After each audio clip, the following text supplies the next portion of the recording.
I recently had a post-op medical emergency in which I had to go to the ER, which was a horrible experience because I was in so much pain that I literally could only cry, and I was kind of like screaming. And every medical professional who passed me like I wasn't there.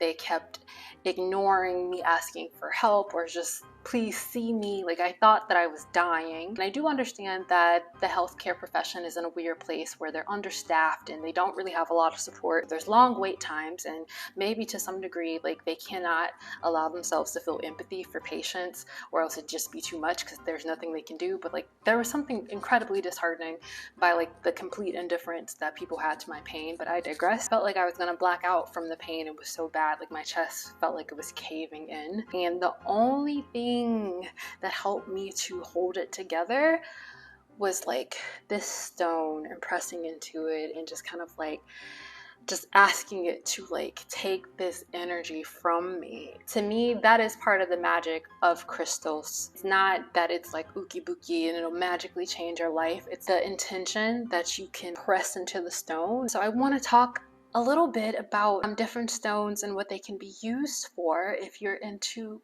crystal ideology. If you want to learn more about different types of crystals, what they can be used for, or what I have personally used them for, you're in the right place. My name is KadyRoxz. I'm a musical artist. A lot of people know my song My Alone is Holy either from like TikTok, or it had a really big playlist push like in the last few months, so a lot of people found me that way. I'm also a digital content creator. I make content on TikTok and now on YouTube, so make sure you're subscribed if you're interested in learning more about me and some of the spiritual practices that I like and the way that I create music and art. I am so happy to have you. Let's start with the stone. This is a black stone. Most black stones are really good for grounding energy, transferring negativity away from you, and protective works. This is not my usual black stone. This is black onyx. I am a black tourmaline girl. For me, that is what has helped me with anxiety, negative energy, negative thoughts, pushing negativity away from me, blocking like negative spirits from entering my place, banishing negative spirits.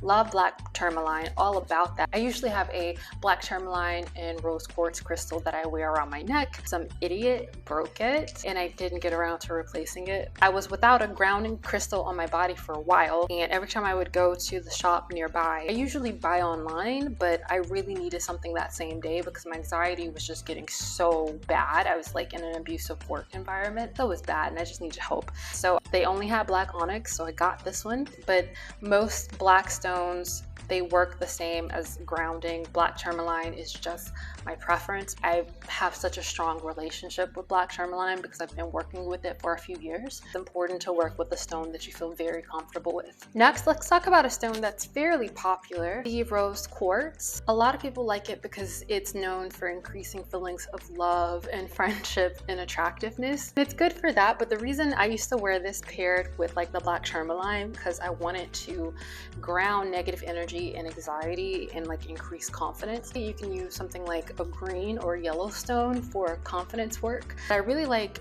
the rose quartz for that. Like, I wanted to use it to remind me to be kind to myself, to increase creativity, to increase feelings of love and then attraction once those things were there. Also to make sure I was attracting the right types of people and lovers, like to bring me people who would not bring me hardship and negativity. So those two stones together I like. So you can wear it on your body, you can put it like in your windows, you can sleep with it under your pillow, however you like to work with crystals. This is an Venturine crystal. Venturine is a green crystal that's primarily known for increasing friendship, which that's primarily what I use it for. It's green, so going with like the magic of color. A lot of people use it in prosperity, money works. This is actually really good with money works. I think I've done like little mojo bags with the Venturine in it before. People use it for good luck, and so it's just great for that. But I used it at a time where I was coming out of like a really bad breakup, and I had realized a lot of my friends were not my friends. They were like my ex's friend, and I needed to know who to trust. And so I used this. I did like a daily meditation with it, and as you can see, it's on a chain, so I wore it around my neck just to keep the vibes pure. Venturine comes in other colors, blue and red. I've never worked with the blue or red ones, but like they have similar themes, but a lot of times the color does play into what it works well with. A very popular crystal is amethyst. Amethyst is well known for its creativity. It's known sometimes for even like abundance work. Some people use it for protection. I've heard of people using it for protection from like negative thoughts specifically. That's a really cool use of it because like I use it for creativity. So I'll keep it nearby when I'm making things because it's known to boost creativity. And oh yeah, I sniffed it. And I also usually bathe it in oils that like help increase those properties, oils that have been like blessed and meditated over and intentioned. And I can make another video about oils. That's what I like amethyst for. Amethyst is that girl when I'm like writing new pieces of music and even coming up with cool content. My last but not least is blue kyanite. I could not find mine. It's hiding somewhere around here. I love blue kyanite. It's known as like a psychic stone. A lot of people sleep with it under their pillows to increase like psychic dreams, meditate with it. There's just something about having a blue kyanite near me or on the property. It makes me feel like I've increased connection with myself. Like sometimes like you need a psychic connection to connect with like your highest self, your subconscious, or whatever you want to like call it. Like it helps me connect the unconscious mind to the conscious mind. I feel more in synchronicity. Synchronicity for me, my self-synchronicity and feeling good and aligned with myself is this ideal of the way I speak, the way I think, the way I act, and what I feel are all in line with each other. And kyanite was so helpful from helping me to like bridge those gaps in connecting with myself and being honest with myself. Those are my 5 favorite crystals. I think I did 5, right?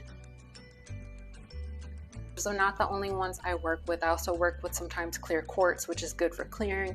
Like I'll pull crystals as I need them for specific things. But that's my basic introduction to crystals. You can find out a lot of this information online. There's a lot of amazing blogs. Don't have a specific blog in mind that I look into for crystal work. A lot of times if I just have a quick question, I just hit the Google. There's usually some quick list of what is what that can help me determine what makes sense for me. A lot of these crystals are very low cost. They're at like your local metaphysical store. Etsy is a really good place to find low costing jewelry. Is made with crystals, support small shops. The best way to determine which crystal is best for you is to outline a list of what is my intention, what do I need, what do I hope to accomplish, what outcomes would I like to see, material, mental, or emotional. Once you have that outline, start doing your Googles about what healing crystals are used for, and it will usually give you a list. Start with a very low cost crystal haul where you get like 4 or 5. If it's just like the raw crystal, a lot of times those are very inexpensive. If you're gonna